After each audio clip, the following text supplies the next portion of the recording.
Hi boys and girls. In reading this week, we're going to be talking a lot about nonfiction or informational text. Remember, these are teaching books, right? And you guys already know about text features, partly because you just wrote a book that has some of these text features in them. But I'm going to be telling you about even more text features. A text feature is something inside of a book, especially a nonfiction book, that gives you even more information about what you're learning. So I'm going to be kind of going through, I've got a lot here. I'm just going to show you lots of different examples, and then you are going to have a book on Epic to look at to tell me what text features you noticed in that book, okay? And I'll make a list next to the book so you could maybe even just circle which text features you see, okay? So you don't have to remember all of these because there are a lot right here. So here is one text feature. It's called the index.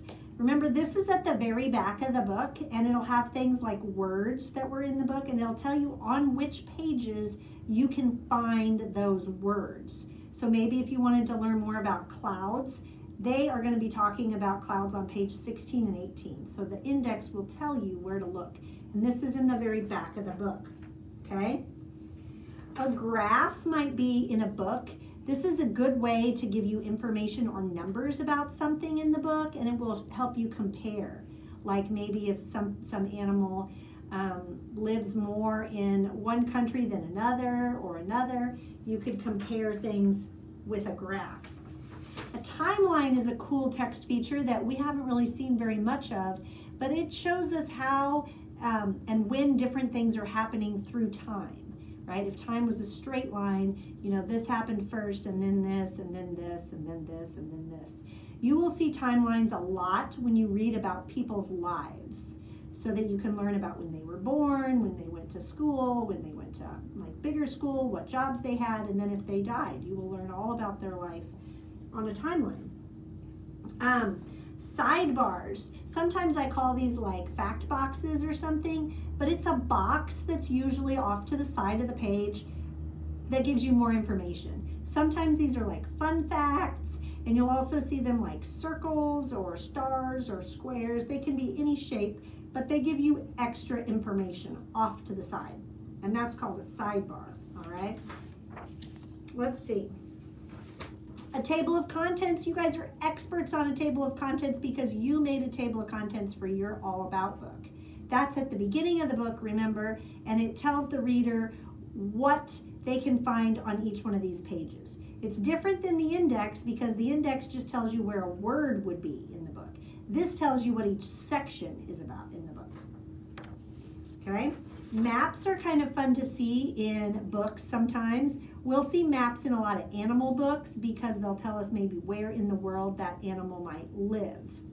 So maps, and that's kind of fun because we're learning about that in social studies this week. You will see a lot of captions in books. Captions are when you have like a photograph or a drawing and they have writing underneath it telling you what the photograph is about. Okay, giving you more information, because if you just had the photo, you might not know what it's a photo of. So they're telling you more about it. Here's a glossary. You guys know a glossary because you just made one. A glossary is where you'll take the bold words that are in a book, and then in the back of the book, in the glossary, they'll tell you what those bold words mean, okay? And you just did one of those.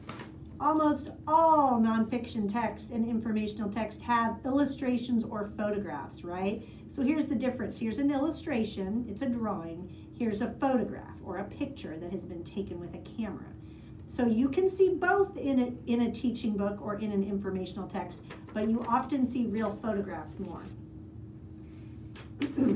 Sometimes you will see things in bullets like this, like a list of things.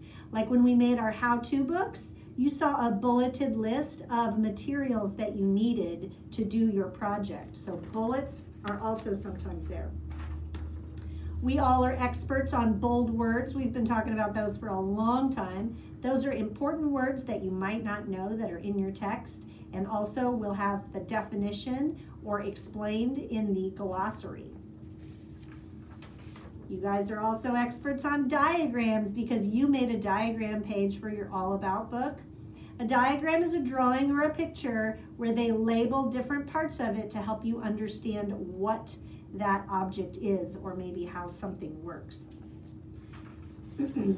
This is the last one we're talking about. It's a heading.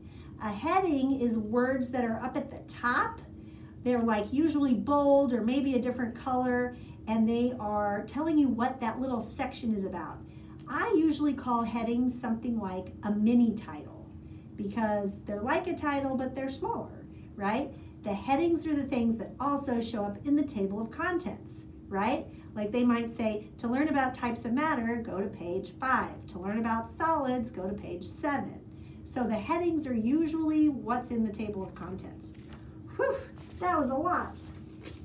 So you're going to look through your book and see what kind of text features stand out to you in your book. Yours is all about leaves. I think you're going to be able to find at least 3, maybe 4, maybe 5 if you're looking really close for different text features. Okay?